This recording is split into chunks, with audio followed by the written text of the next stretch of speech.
the way, guys. Diba, may pagtas ko yung ano, ang harang. May end ng garland din. Kahit nga yung gate, oh.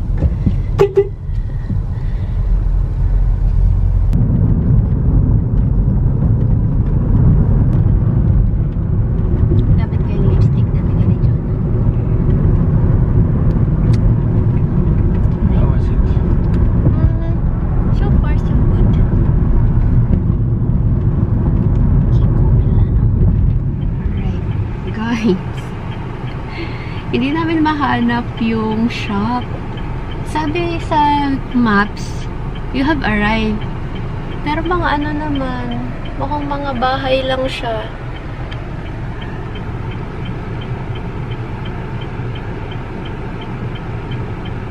Bakit ganun? Bumaba si Ed eh. Nagtatanong ata.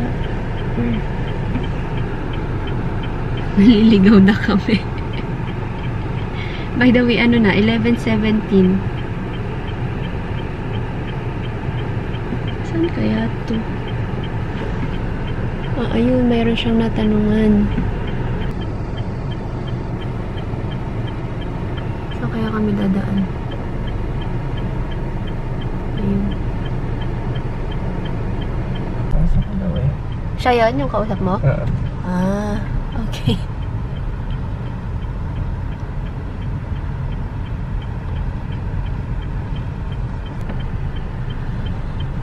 Ano ka muna? Baba ka muna. Okay, sige. Patayin ko na yung ano mo. Wala ka sa tabi.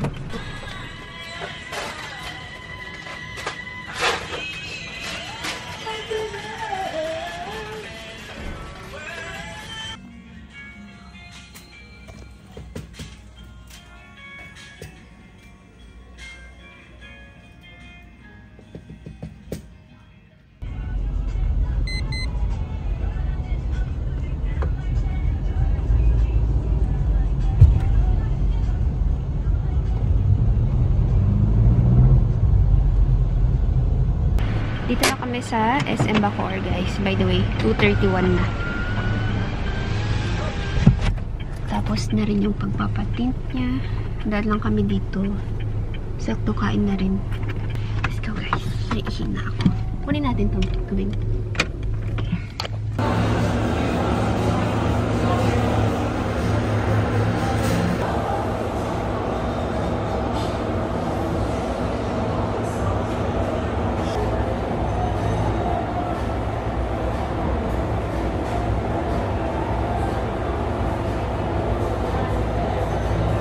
Tayin lang natin yung order natin. Nag-order kami ng tig 2-piece chicken. Kami na talaga ang tig 2-piece chicken. Greenwich, sana yung gusto ko. Kaso, hindi namin mahanap. Nagugutom na kami. Eh, nadaanan namin. Sabi ko, mag-watching na lang tayo. Hey, food is here. Kain tayo. Same nga kami yung order. Same type flavor. Akin is soy garlic, honey citrus. Honey spicy. Honey spicy. Okay. Let's eat. Grande, medyo pwede.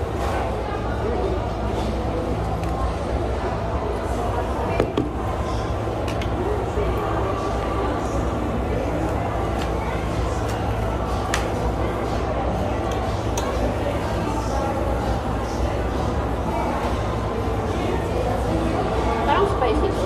Tama yan. May kapalit? Tikman mo. Parang pareho lang eh. Tikman mo to. Kung ganyan ka ang hamo.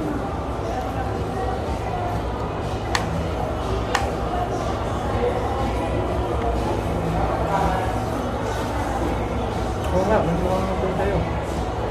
Kaya tayo. Ah, nakakasin na. Hindi ako kayo. Mali yung pagkakatusok ng toothpick. Kasi pareho tong dalawa natin pero magkaibang toothpick.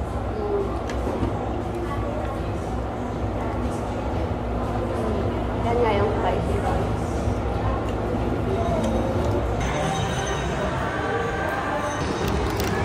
Ay, open.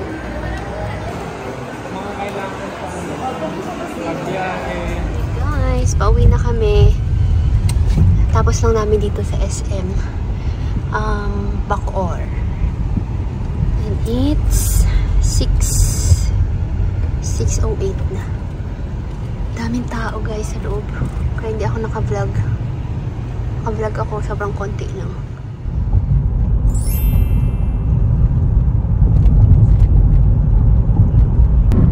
Morning guys. Day 3 na natin ngayon dito sa Pinas. And nasa labas na naman kami. Kakaalis lang namin. Ngayon yung punta niya sa LTO. So we're on our way. Ano na? 9:13. Actually yun lang naman yung agendang main for today. LTO lang talaga. Kasi natapos naman na yung mga paggawa. Yung mga unang araw. Tapos bukas coding. So I think hindi kami lalabas. Plano namin maglaba.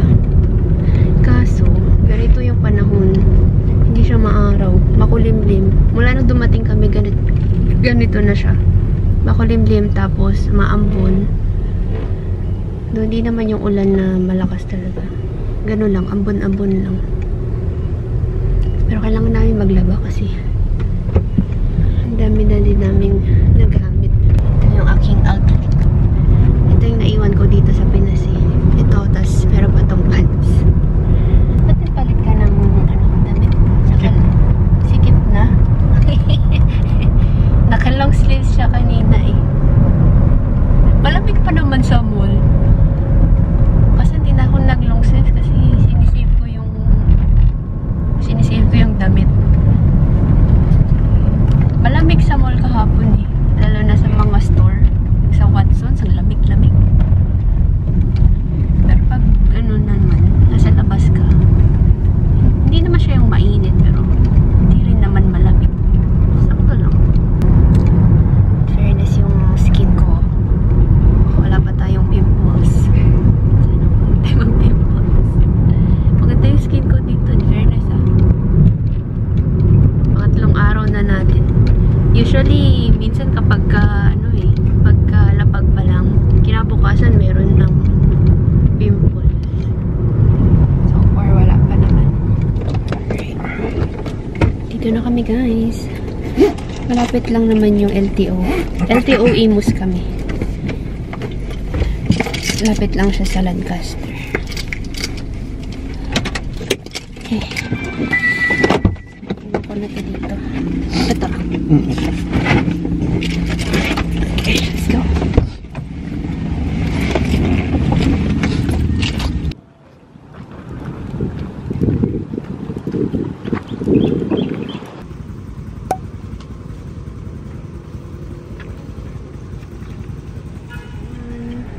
Ano na? 10? Magti 10:30 na. Mabilis lang. Mga isang oras lang. Mabilis na daw ngayon compared ng mga dati-dati. Usually mga isang araw, dalawang araw. 2 to 3 days dati. Kasi hiwa-hiwalay daw yung mga kailangan mong puntahan, yung mga test, ganyan. Eh yung andito sa Imus, andito na lahat. So,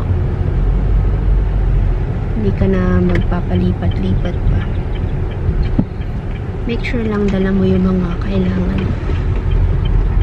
Tara ya, tapos na kami. Now we're going to the mall. Punta kaming Rob. We are done. Okay na lahat sa sasakyan. Pwede nang bumiyahe. By the way, babiyahe pala tayo. Pwede, it's either bukas or sa Friday. Pero I think Friday na lang. Or ano ba? Kailan tayo? Final na Friday. Kailangan makakalaba tayo mamaya. Kailangan na maglaba pala. Pwede hindi. Friday. So, pwedeng bukas. Kung kaya bukas. Pero hindi. Friday, babiyahe pa Mindoro. So, stay tayo doon mga 4 days. Tama ba? Yeah, mga ganun. And then, balik dito sa Cavite. Tapos, biyahe naman tayo pa Baguio.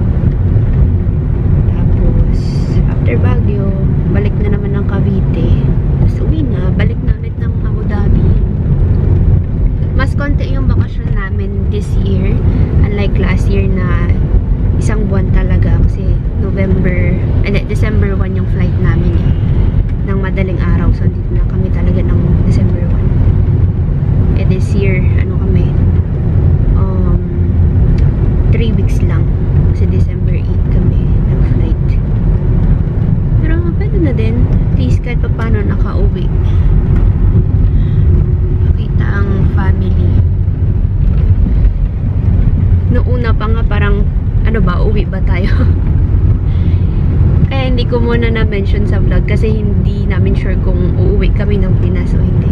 Kasi ang dami namin nababasa na news na sobrang stressful ng NAIA. Yung mga bagahe, ganyan. So, noong una, nagdadalawang isip kami kung itutuloy namin umuwi ng Pinas. Kasi meron silang sa company, meron silang annual na ticket libre kasama family. So, since kami lang naman, libre sana. So, yun. Nung una, hindi namin sure kung magpipinas kami. Magtatanggalin siya ng entrada. Oo, may riverfront. Yung option pa namin isa mag-Vietnam na lang instead of Pinas. Pero medyo nahirapan din kaming plano. Kasi ilang linggo na lang yun. Tapos, nag-decide kami na, sige, push na nating Pinas. Baka naman, hindi tayo magka-aberya talaga. So, ayun. Long story short, natuloy ang Pinas. Dito na tayo. So far, yung uwi namin, hindi naman siya ganun ka-stressful.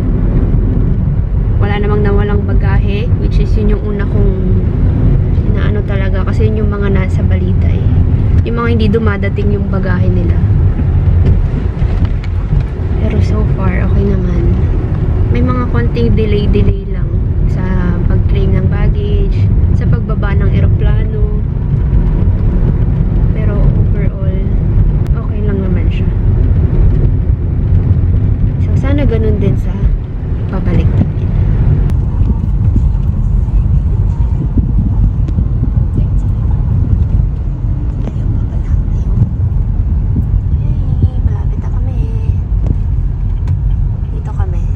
Robinson's Gentry.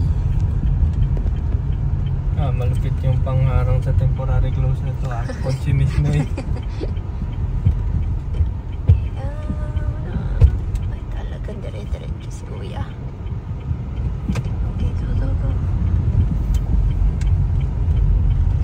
Ayun, may kontis nga.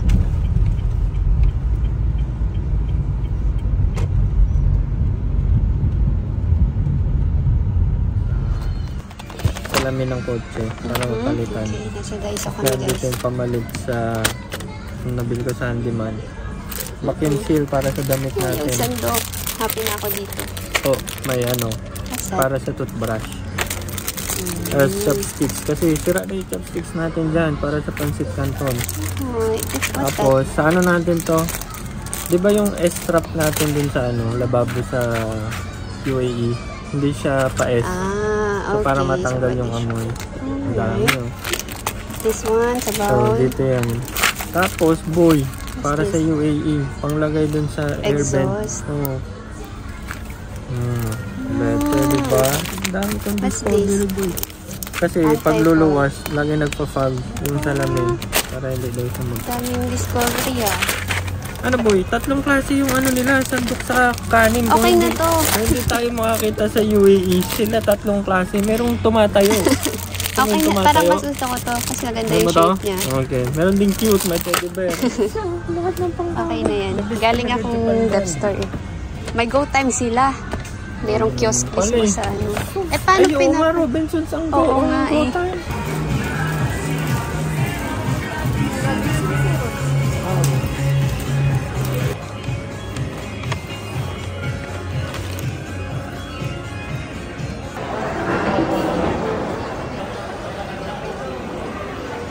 Okay. Okay. Lahat ng mga cravings ay isa-isa. Same tayo order, no? Okay.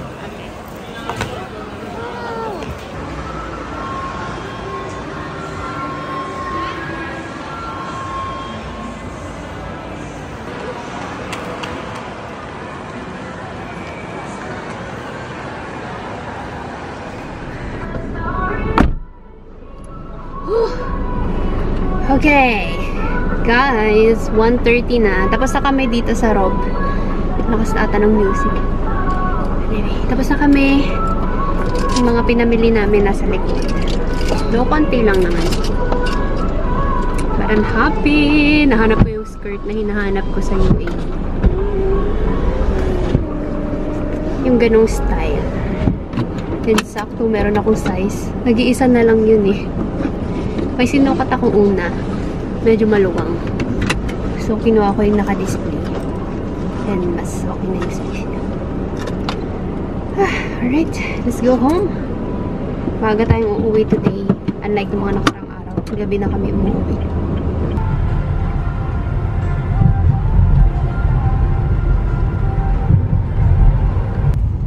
Medyo maaraw ah. Pero parang medyo makulimlim din sa ibang part. Ito sa pag-ano natin. Sa paglalaba. Yes. Pag gano'n na tayo. Lalo na yung pangbahay. Pambahay is salang na ako pag Oo. Yes. Yung mga pinamamili namin. Mabigat na.